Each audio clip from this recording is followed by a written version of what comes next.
Baik, kembali lagi di channel Quick Story. Apa kabar teman-teman semuanya? Yang jelas dalam keadaan sehat ya.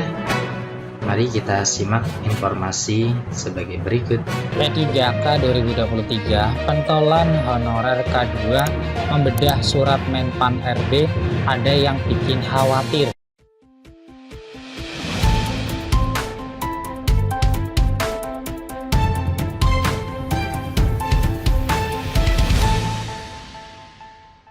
Selanjutnya informasi yang dikutip dari laman website cpns.com. Informasinya yaitu P3K 2023, pentolan honorer K2 membedah surat Menpan RB, ada yang bikin khawatir. Simak informasinya baik-baik. cpns.com Jakarta, terbitnya surat Menpan RB nomor B/521 M.SM.01.00/2023 tertanggal 14 Maret membuat kecewa kalangan honorer. Pasalnya dalam surat edaran tersebut secara gamblang Menteri Pendayagunaan Aparatur Negara dan Reformasi Birokrasi Menpan RB Abdullah Azwar Anas membatasi formasi jabatan CPNS dan P3K 2023. Dewan Pembina Forum Honorer K2 Tenaga Administrasi Indonesia Nurbaiti mengatakan tidak ada yang istimewa dengan surat Menpan RB tentang pengadaan ASN 2023. Setidaknya ada 4 alasan Nur, yaitu 1. Surat usulan formasi dari daerah kepada Menpan RB setiap tahunnya selalu dibuka melalui usulan e-formasi. Jadi jika daerah mau ada formasi maka bersurat dan mengusulkan ke pusat dengan ketentuan yang ada, kata Nur kepada cpnn.com Kamis 16 Maret 2023. 2. Dalam surat Menpan RB ini masih menitik beratkan dan difokuskan kepada guru dan kesehatan. Namun menurut Nur bukan berarti tenaga teknis tidak boleh diusulkan semua, tetapi tergantung dari daerahnya. Kalau daerah mau mengusulkan ya dipersilahkan. Ini seperti tahun-tahun sebelumnya, pasti dibuka jika daerah mengusulkan ucapnya. 3. Sangat disayangkan dalam surat edaran tersebut tidak ada kekhususan buat daerah agar mengusulkan honorer K2 untuk ikut tes P3K 2023 yang akan datang, masih sifatnya terbuka untuk umum. 4. Dalam surat tersebut masih menggunakan surat pernyataan siap membayar atau mengaji. Jika ada penekanan seperti ini dikhawatirkan banyak daerah yang tidak mengusulkan P3K teknis lagi karena semua dibebankan kepada daerah.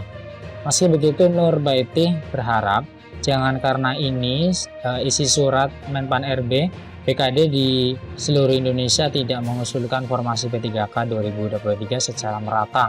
Artinya yang diusulkan lebih banyak adalah guru dan nakes. Semoga BKD buka peluang P3K teknis juga supaya honorer K2 teknis administrasi bisa ikut.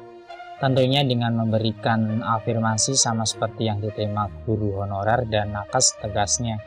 Lebih lanjut, Nur mempertanyakan apakah isi surat Menpan RB ini merupakan hasil pertemuan Menteri Azwar dengan Asosiasi Pemda yang katanya regulasi penyelesaiannya honorer sudah masuk pendataan. Apakah ini surat edarannya masih sama dengan sebelumnya? Jika sifat edaran formasi ini beda dengan hasil dari pertemuan dengan Asosiasi Pemda, menurut Nur, honorer K2 sedikit lega. Sebab kalau merujuk dari kalimat Menteri Azwar di media sosial, seolah-olah memberikan harapan besar akan ada penyelesaian buat honorer yang sudah masuk database Badan Kepegawaian Negara atau BKN. Honorer menunggu realisasi janji-janji Menpan RB Azwar Anas, jangan hanya PHP alias memberikan harapan palsu saja, pungkas Nurbaiti. Informasi ini kami kutip dari laman website CNBC Indonesia. Informasinya yaitu jelang dihapus, ini kabar terbaru soal honorer PNS. Simak informasinya baik-baik. Jakarta, CNBC Indonesia. Kabar terbaru soal pegawai honorer datang dari Menteri Pendayagunaan Aparatur Negara dan Reformasi Birokrasi PAN RB Abdullah Azwar Anas. Azwar baru-baru ini menegaskan bahwa pihaknya akan menghindari kebijakan pemberhentian massal atau PHK saat menerapkan kebijakan penghapusan tenaga non-ASN pada November 2023. Presiden Joko Widodo sendiri meminta Azwar untuk mengkaji masalah ini, mengingat kebijakan soal honorer akan berpengaruh pada 2,3 juta pegawai dengan status tersebut dan daerah serta kementerian atau lembaga yang mengandalkannya.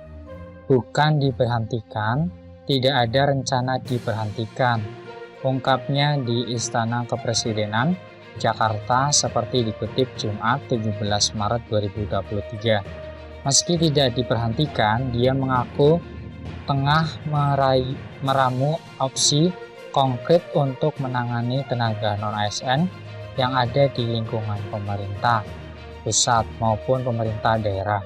Saat ini seperti tenaga honorer, pegawai tidak tetap, pegawai tetap non-PNS, dan tenaga kontrak yang totalnya mencapai 2,3 juta orang. Adapun menurut Anas, opsi penanganan nasib akhir pada tenaga honorer yang akan dilaporkan ke Presiden Joko Widodo dan telah ia komunikasikan ke Komisi 2 DPR RI itu secara garis besar akan menitik beratkan pada jalan tengah.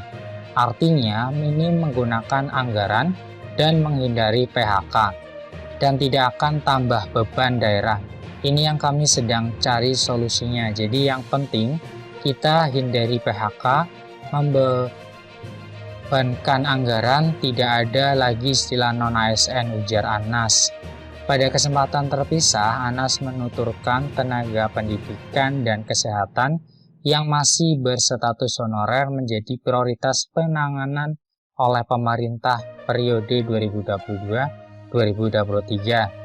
Para honorer ini akan diberikan ruang ikut seleksi CASN untuk formasi pegawai pemerintah dengan perjanjian kerja atau P3K ataupun calon pegawai negeri sipil atau CPNS. Yang sudah jalan sekarang mulai 2022 sampai 2023 ini yang diangkat sesuai prioritas pendidikan dan kesehatan, kata Anas. Dalam kurun waktu tersebut, pemerintah telah menyiapkan 700.000 formasi bagi kesehatan dan pendidikan. Namun yang terserap atau yang diusulkan oleh pemerintah daerah kebutuhannya hanya sebanyak 400.000. Nah, kami berharap daerah segera mengusulkan untuk P3K dari daerah karena pendidikan dan kesehatan sedang jadi prioritas, tutur Anas. Namun tidak hanya untuk periode 2022 dan 2023 saja, Anas menuturkan tengah menyiapkan formasi lebih banyak pada 2024. Dia melihat akan ada lowongan untuk menjadi CASN pada tahun itu sebanyak 1 juta lebih formasi. Sekarang kita sedang ajukan formasi 1 juta lebih formasi yang kita ajukan untuk 2024. Tentu tenaga non-ASN tidak hanya guru dan kesehatan, tentu di banyak tempat banyak, karena itu sedang kita siapkan opsi terbaik, ungkap Anas. Lebih lanjut, Anas akan kembali mengumpulkan bupati dan wali kota seluruh Indonesia agar menemukan formula yang tepat atas nasib honorer, di mana tidak ada pemutusan hubungan kerja atau PHK, namun juga tidak membebani anggaran negara maupun daerah.